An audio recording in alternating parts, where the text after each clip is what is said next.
Hello world! What's up, guys? Dave Van Auken once again, back again on the Fight Bananas podcast. How's everyone doing out there? It is a Monday.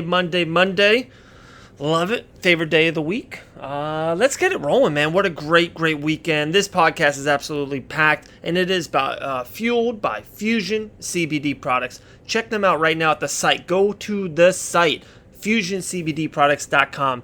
The rub, the waters, they got this new rub on with the CBD in it. It is incredible.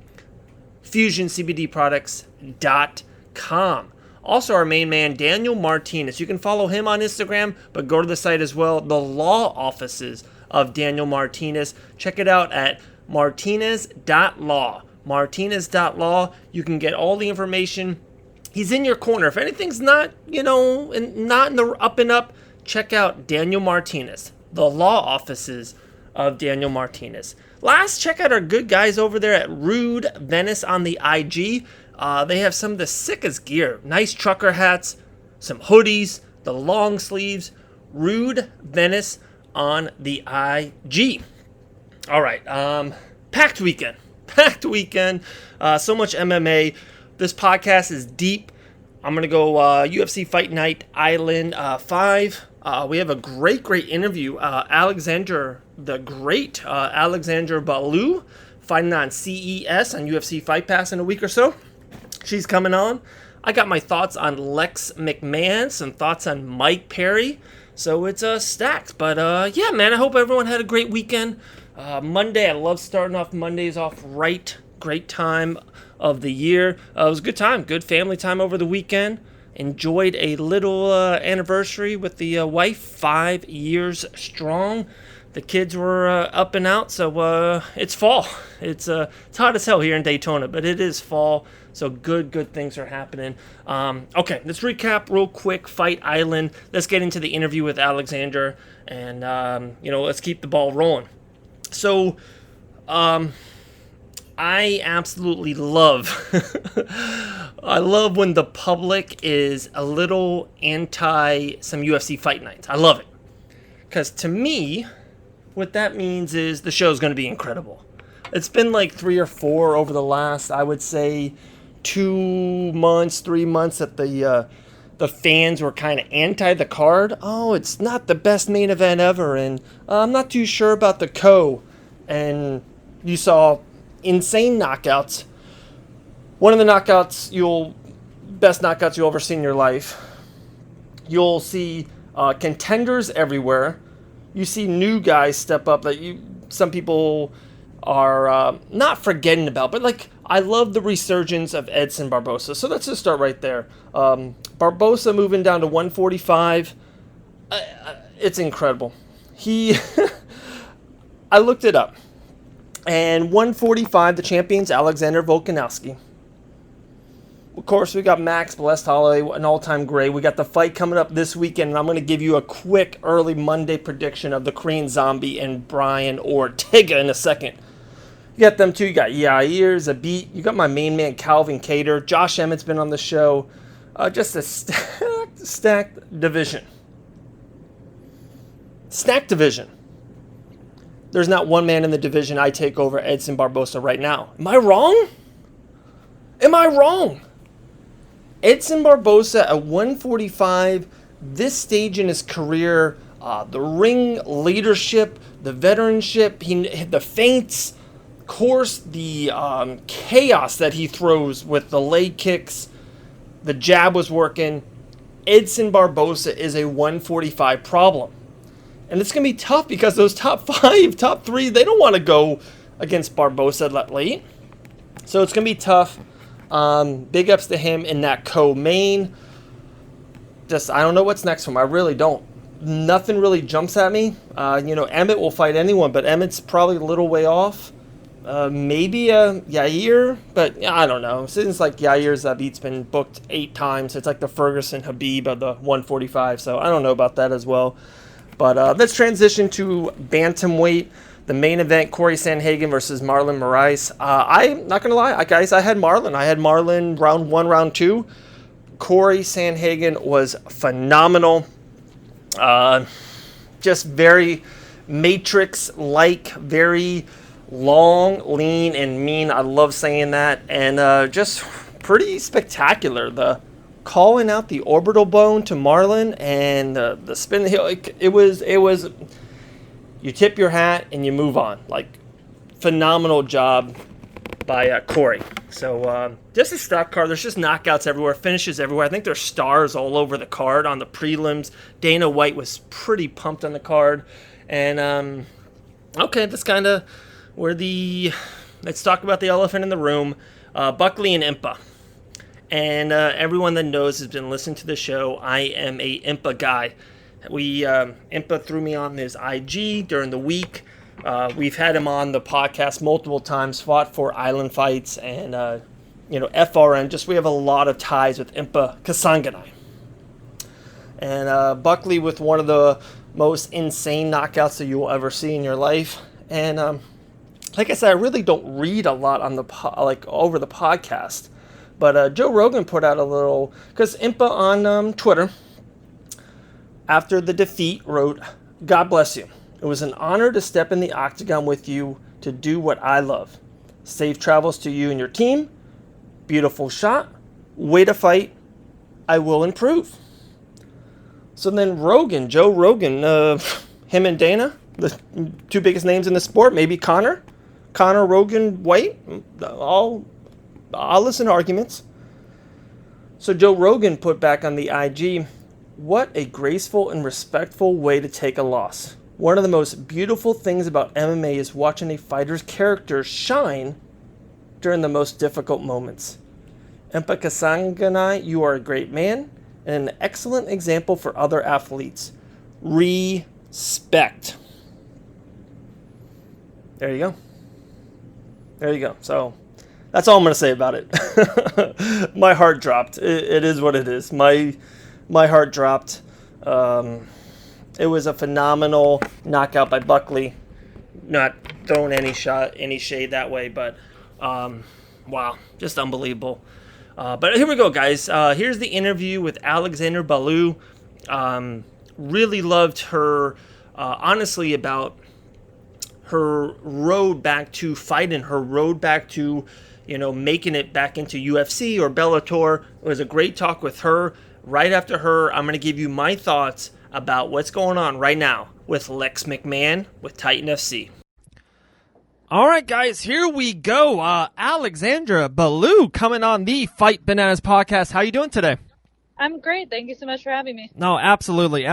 We're pretty pumped. We're pretty pumped for. We've been hearing your name for a little bit, and actually talked to Tyson a couple weeks ago. When I'm pretty pumped. You're finally booked. UFC Fight Pass 10/14 on CES. How excited are you for this fight to be back?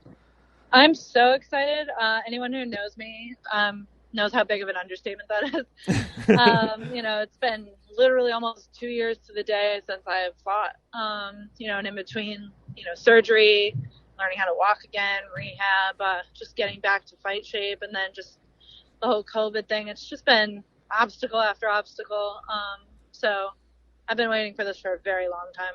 Very cool. And before we get talking into more of the fight, and I love doing this. I like I said, I knew of you, but then when you were coming on, I love watching a lot of your fights and tapes and stuff. And I'm like, so I got some things there, but I really want to backtrack a second. Is you talked about like the injury and learning how to walk again, and it's just I don't think people understand. For one, the constant stress you guys put on your bodies day in, day out, and then. Learning how to walk again, you're about to step inside a cage and, literally fight for your life in a way. How is it? How are you feeling when you said are you right now, October 2020, past Corona, all this, do you feel as good as you ever did? Do you feel better? How are you feeling physically? So physically, actually, I feel way stronger, way more technical. Because during this whole period, I really wanted to become a more well-rounded fighter because I had a really strong grappling background, and I'm pretty big for my weight class. I know I'm not fighting in my traditional weight class for this fight, but really worked with the new strength coach, Steve Kanofka, to try and, build my speed and explosivity and strength, and I've been really working on my striking. So I feel amazing. and I feel like I've improved. So that's stuff I'm really looking to showcase in this fight and just show people, the best. Because I had so much time to work on it, so I really wanted to capitalize on that. Oh, for sure. You really do. And it's just crazy how much levels there are in the game and how many levels that yourself. I remember seeing Israel Adesanya again 2 years ago, and I'm like, oh, no, he's going to be really good. He has a chance. And now he's like, he's a totally different level than he was when he first even entered the UFC. So there's so many levels that you can even strive on. Let me hit on something you said there, and I'm definitely taking that is when I saw you fight, you said 3-4 of those words that you hit that's what jumped out at me. You looked so long. You looked so lean. I loved your grappling. The 2-3 fights that I saw, you were definitely choking girls out. Do you think that's a huge advantage for, going forward that you have a great body type for the weight class? Yeah. So, just for fighting at flyweight, I just, I'm 5'7", I'm pretty tall. And just the way I'm built, I have pretty wide shoulders and very long arms. So it's just kind of, trying to capitalize on the gifts that I have. So like learning my reach, like learning how to utilize my reach effectively. Learning when to stay out or keep people out and when to come in. So it's just I've had time to work those little nuances, and that's definitely like my timing. Those are things I want to definitely use going forward and become, a master at. For sure. Just really knowing my own body and how to use it. Yeah, absolutely. And where do you get that vicious streak? I was just so pumped. I was seeing you fight. One fight, you were choking a girl out. There's blood on their side. You were so zoned in. You were so locked in. It was like, man, I like you. Literally, I am just a huge fan of you going forward. Where do you get that side of it? So, I mean, honestly, like, I used to watch UFC when I was younger, like, much younger kid, and I thought it was the coolest thing in the world that people got to be, like, gladiators for a living. And then, women started doing it, and I just watched these weight classes develop and all these girls going for it. And, I was working, and I wasn't very happy with the direction my life was going in, and I just decided to literally commit fully to going for it and shooting my shot, because I could, even if I failed, like if I never did it, I would never get the chance to know if I could have. Right. And it kind of all worked out. And then, going into it, I take it seriously. I don't consider it a sport or competition. Like I know it is, but like my mindset is to go out there and kill or be killed. Like, to go out on my shield. Like I don't play. Like I spend a lot of energy and time and effort, trying to perfect my skill set. And so when I go out there, I just go out there and try and destroy every single person in front of me. That's basically trying to get in between me and my dream, Yeah, no, for sure. I love it. That pops. That really pops off the screen. Guys, we're talking with Alexandra Ballou. Make sure you give her a follow on the IG, Alexander the Great MMA. Fight in 10/14 on CES on UFC Fight Pass. You mentioned that you were watching it as a kid. Who are some fighters that you saw as a kid, boy or girl? And then who were those female pioneers you're like, wow, like that's what I want to do for a living? Who were some of those? Yeah, so, I mean, from what I can remember for the most part, I remember watching old, like, Nate Diaz fights, Nick Diaz, right. Chuck Liddell, just like, all of those, Wanderlei Silva. And then just, there was a point in time where I missed a bunch, and then like now it's fun to go back and watch stuff. And I remember seeing things when I was younger, and then all these new fighters too, and like new styles. I was, looking at Dominic Cruz and like Uriah Faber's, epic fights, stuff like that. And then just, I remember really just sitting at Buffalo Wild Wings watching Ronda Rousey fight, and just like I remember everyone was just so blown away by her. And she just really came out there and put women's MMA on the map. And I know there was like Strikeforce prior to that and everything too. Right. And of course, Chris Cyborg. So to me, these were like my biggest heroes and like, icons of the sport. And then I just, strawweight came along. And I remember watching, Tough and just watching like Rose and all of them and Joanna. And she just dominated. And then just, they started to make my weight class. And that's really kind of the point of which I decided to really go for it. Oh, absolutely. It's so funny you say that. I, as well, used to watch Ronda Rousey at Buffalo Wild Wings. There's nothing like it. I have those same exact memories, so I love it. How did you get connected with Tyson Chartier? That New England cartel is just on fire. The Top Game management's on fire. I don't know if I talked to a lot of people in that crew, but it just seems like every show now, almost UFC or UFC Fight Pass, there's one. There's a Top Game management fighter on it. How did you guys get connected? So I had really wanted, I was decided we were going to go pro, and I really wanted to make my pro debut at Bellator because I knew they were coming to Mohegan Sun. So that ended up happening, which was fantastic. It was just a tremendous opportunity. And so I've always been kind of a go-getter in the sense that, like, when I want something, like, I try to make it happen, obviously within the right means and everything, but I got the fight poster and I sponsored the ad, and I just tried to promote myself to get, just the likes and get my name out there and get people to come, so I was really just pushing myself. And Tyson actually saw it, and then he started following me, and then I believe he had Tim Karen on the card that day for Bellator, Bader versus Mitrione. Yeah. And so he actually went to be there for Tim, and I guess he kind of scouted me. So after I'd won my fight, I got told by, my corners that Tyson Chartier had reached out and wanted to talk about management.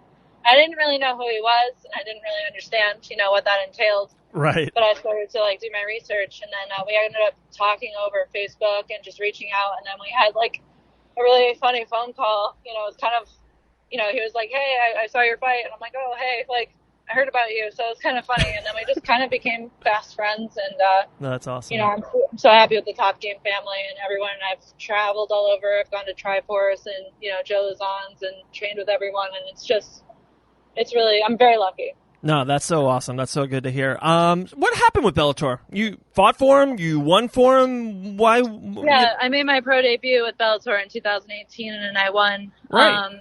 And then I was training for my second fight. They had offered me another fight with them that February, so a few months later. And I just had a training accident, and I tore my entire knee apart. So right. I had to withdraw from that fight, and then it took me about 7 months with surgery and rehab to get cleared. But so did Bellator kind of let you go? They kind of said, hey, try back, or how did that go? Yeah, it's just, that happened, and then they offered me a few other fights, but I wasn't cleared in time. I know they came into Bridgeport, so I went to support, local people that I knew who were fighting, and stayed in contact, but it just didn't work out. And then, okay. Just stuff like that. And then I did have a CES fight booked for May, and then the whole pandemic kind of got in the way of that as well. So it's really nice to see CES coming back in the midst of all this and putting on, a great show. So right, I'm really excited. It's awesome. We are so pumped here. It's just so in a weird way, a silver lining way. I really think through this pandemic, especially mixed martial arts and especially UFC and stuff on Fight Pass, it's been, I feel like more spotlight or more eyes have been on it. To me, it's just been amazing. There's literally a card every weekend, which is just, it's bananas.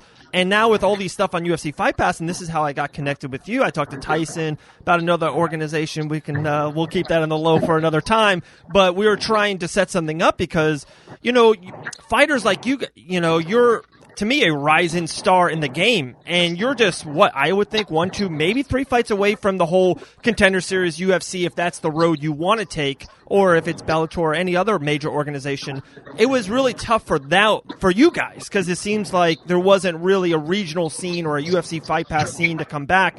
But now everything is back. It's just awesome. So you're fighting 10-14 on CES. Not to look past this fight, but if, a win goes your way, is that the angle you want to go? Do you want to kind of follow this, the Dana White Contender Series UFC way, or just any major organization, you want to jump on? Yeah, I definitely want my shot, at being in the UFC. And if the Contender Series is the road to take, then, absolutely. If it's a short notice thing, absolutely. I know this fight was relatively short notice, so I'm kind of just, my mindset and goal is always to be ready, like stay ready at all times. So, whatever is the best road for me to take and the best opportunity is what I'm going to do at all costs, pretty much. So, yeah, I absolutely want my shot, and I'm going to work really hard to, earn it. Absolutely. Alexandra, Ballou, 10-14. We cannot wait. Last kind of question, last little thing for you. Just imagine no one's listening, not going on any shows. Bridget Chase, you're very, very, like you said, I loved it. What I saw from you, you have beautiful striking outside, and then you grapple when you get a hold and you're so long and you grab necks from, different angles. Is that the route you would love another submission win, or you kind of do? You want to show some, major, processing of your striking game? Yeah, so I definitely want to showcase more of my striking and utilize it and just put everything together. But at the end of the day, whatever comes my way, I'm going to take without hesitation. So, if it ends up, if I see an opportunity to shoot, or if I see my opportunity to take her down or get to the ground and do what I do, by all means, I love me a good ground and pound. But if I have the opportunity to stand there and, my striking is effective and I have the chance to knock her out, absolutely. To me, it doesn't really matter as long as I'm the one getting my hand raised. Right. I hear that so much. And it's like, whatever you think about it, any other sport of baseball, right? And if you're a home run hitter, but if the pitcher keeps on throwing you balls, you take the walk and you get on base. Like if, like you said, you want to be a striker, but if she comes in and gives you your neck super, super early, yeah, you're going to choke her out. Like that's the fight game. You kind of get what she gives you. So I love it. We can't wait for you. UFC Fight Pass, CES, Alexandra, Ballou. Any other sponsors, platform, take it away. Platform's yours. Yeah, no, I just, big thank you to CES for putting on this show and getting me on it. Really appreciate it. Tyson Chartier, Top Game Management, Ascension Athletics, my gyms, Nitro BJJ, my coaches, Philippe and Jeff. And, I've done some boxing in Waterbury at Warriors, so thank you, Josh. My strength coach, Steve Konopka, with Strength and Honor. Just everyone who's helped me throughout this pandemic and really made time to work with me. Rich, my Muay Thai coach, Dethrone, just people have looked out for me and really helped me. And I have a few sponsors, too, that have really pulled through in these last 2 weeks for medicals and, getting me there, like, Foundation RX, Kerrigan Plumbing and Heating, Vine Restaurant where I work. So I just really want to say thank you to everyone who's, helped me out, World Gym, and just, I'm going to showcase what I've got and, ready to go to war. That's awesome. Alexander, like I said, big fans. We cannot wait for your fight. Hopefully we'll talk to you right afterwards, after your victory. And we're excited for you and your future, all right? Absolutely. Thank you so much. No worries. We'll talk soon. Sounds good. All right, guys. So something happened around a week and a half ago, and I haven't talked about it yet, and I definitely want to give it its limelight, its time. I'm pretty pumped for this. So here we go. After Titan FC, live on UFC Fight Pass, Lex McMahon had an announcement. UFC's Charles Rosa was the commentator, and he was in the cage with Lex. And real quick, Lex McMahon has been amazing. He's been awesome to us, to me personally here at Fight Bananas. Always comes on, answers his phone every time you call. He's even came on fight weeks, and we know how busy fight weeks are. Just big ups to Lex McMahon. It's hey, this is a man crush time for Lex. I'm sorry, guys. Hey, it is what it is. So, after the Titan FC show, he announced live on UFC Fight Pass, November 21st, Dominican Republic, the pay-per-view show Force 4, right? Lex McMahon's going to main event. Lex McMahon's going to enter the octagon. Lex McMahon is going to enter the ring as a heavyweight and fight another heavyweight, Justin Thornton. And, of course, when someone does something out of the norm, a little bit of a dream, when someone really goes for their dream, it seems like you have supporters and positive peoples and defenders. And then, of course, there's the naysayers. Why is he doing this? That's another spot. It's almost like a CM Punk. That's someone else's spot that Lex has taken. And that's the people I want to talk to. Lex McMahon isn't trying to make a professional run, like a career. I don't think Lex McMahon wants to fight in the UFC versus, guys like, Mo Usman and his buddy and Walt Harris, who I'll bring them up later. I guess they're all training together, which is badass, by the way. Lex McMahon is trying to achieve a dream. We've all had dreams. When we were young, some people dreamed to be a cop, a teacher, a baseball player. Lex McMahon wants to check off a thing on the bucket list. Lex McMahon is trying to live out a dream. And who is it on anybody? Who is it on anybody to try to get in the way of anyone's dream? And he's not hurting anyone. Well, he might hurt Justin Thornton, but that's another case. But he's not stepping on anyone's toes. Lex McMahon isn't, bullying anybody. He's trying to live out his dream. Who is us? I don't understand any negative outlooks on this at all. This is all positive. This is a man living out his dream. This is unbelievable. This is entertainment. This is your bang for a buck. I will be watching. I hope the Fight Bananas community will be watching. Lex McMahon, a heavyweight main event. And let me get into where I wanted to with Walt Harris, Charles Rosa, Jose Shorty Torres. Lex is taking this serious. Lex McMahon is training his ass off. We see videos, if you want, go on Lex McMahon's IG. They're shooting guns. They're having some fun. They're eating some steak. But he is training his effing tail off. All big ups to Lex McMahon. I am so god dang excited for this fight. I am a supporter of any person, male, female, any race, any person on this God Green's planet that's trying to live out their dream. I support you. I support you. And I support Lex McMahon. Check out our main man at justblazeclothing.com. Hit the mother site right now. They got some of the sickest gear in the 305. That's justblazeclothing.com.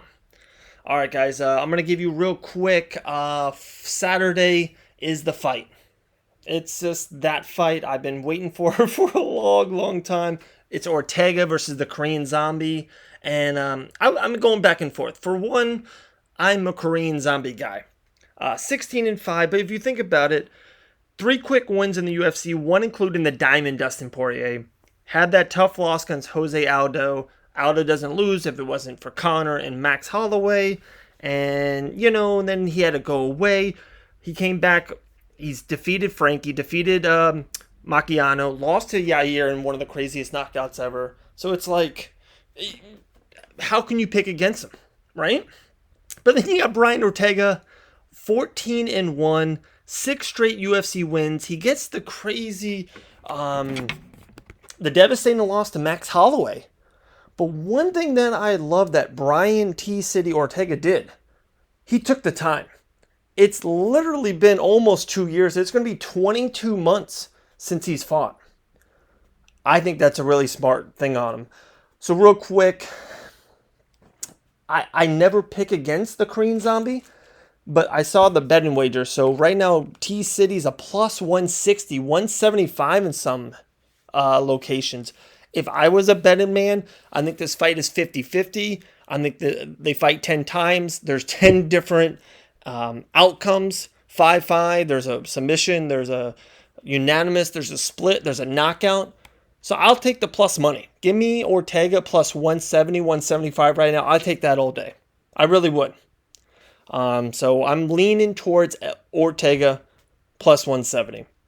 It's been a stacked show. I got one last thought about the corner of Mike Perry, Darren Till, and money.